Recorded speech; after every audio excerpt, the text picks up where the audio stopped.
Hey everybody, happy Thursday, and today is our first episode of Coffee and a Chat with Katie. Ta-da! So what Coffee and a Chat is when I'm going to take kind of an overall question / concern that I get from all of you, and I get them all the time, and it's something that I haven't really talked about, kind of like I would just chat with a friend, like, don't you think? Yeah, that's how I feel. And so today's topic is all about value.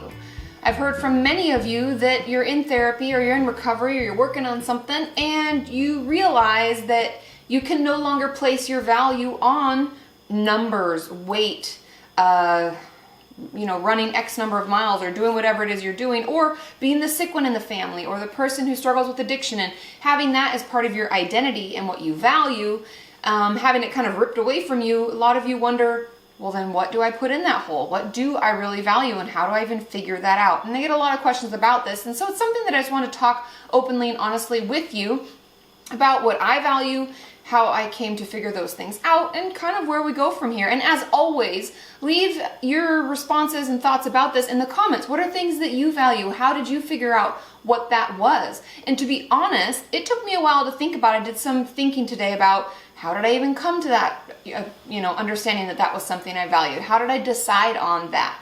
And that in and of itself is kind of our own process, and I'm sure everyone's is different, so it's important to share it. And if you like these kinds of videos, give it a thumbs up. So when it comes to value, where do we start?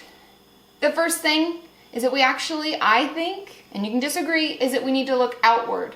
It's really hard when we're looking in on ourselves thinking, well, what is it I value? I don't know, what do I like to do? What's so important? And it's really difficult because we've always, like I said, focused on those other things. And that was what we valued. That's what we're about. But if we look out into our friends, people that we may not even know personally, but that we admire, if we look at our boyfriend, girlfriend, spouse, whoever, what is it about them that we love so much? What is it about them that drew us to them?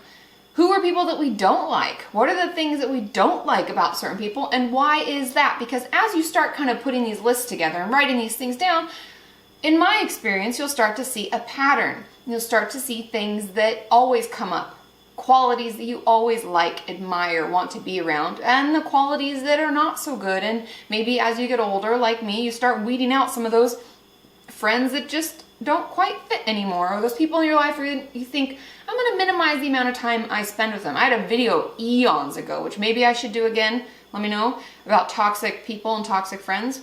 I feel like that needs to be revisited. But think about it. What are some of those things? Because if we look in, sometimes it's too hard and we don't have the answers from experience yet, but we're hoping to get them. And so pay attention to those people around you.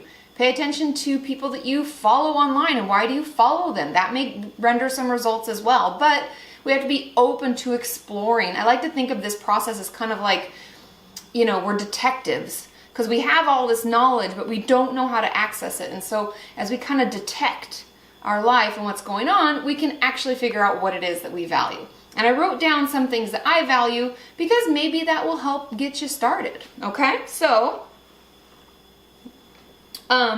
things that I value, I have 4, and they're not in any particular order. They're honestly just what came up first. And the first is honesty. I don't like lying. I'd rather be told the truth, even if it's harsh and hard to hear, than to be lied to, because lying then leads to me not trusting you, which goes into my, other things that are important to me.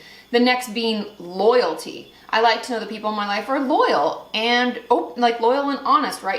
You're with me. We're in this. I can count on you, which is the next one, reliability.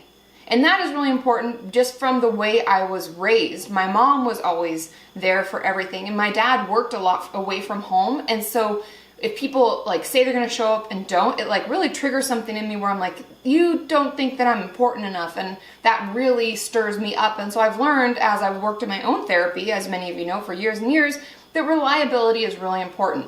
Say what you mean, do what you say, and all is good. And the last is mutual respect.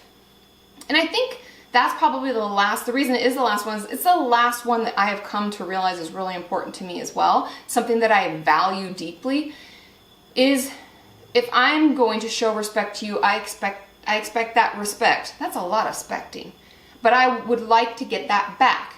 And I think it's okay to have that expectation in relationships, especially as an adult, because if you're going to treat me, let's say, like a child, then I'm going to treat you like a child. It's a mutual thing. It gets really difficult if we're not being the same with each other and respecting where we each come from, respecting each other's differences and experiences. And I think mutual respect really stops fights and disagreements and arguments, because then we can actually seek understanding, and I think that's a much healthier place to be. So those are just some of mine. And if you find yourself while you're doing this thinking like, well, nobody's gonna love me and I'm not even valuable, and blah, blah, blah, then we gotta go back to the good old fashioned talking back to that and negating it, or thought stopping, where we say, I'm not gonna think about that, and we force our mind to change the subject. I know it's difficult, but it's something with practice that can get better and better and quicker. So let me know, what do you value? How do we fill that gaping hole when we're working on recovery and that sickness never isn't there to fill it anymore? Let me know. And I hope you like this. As always, subscribe, because I put out videos all the time and you don't want to miss them. And I'll see you next time. Bye.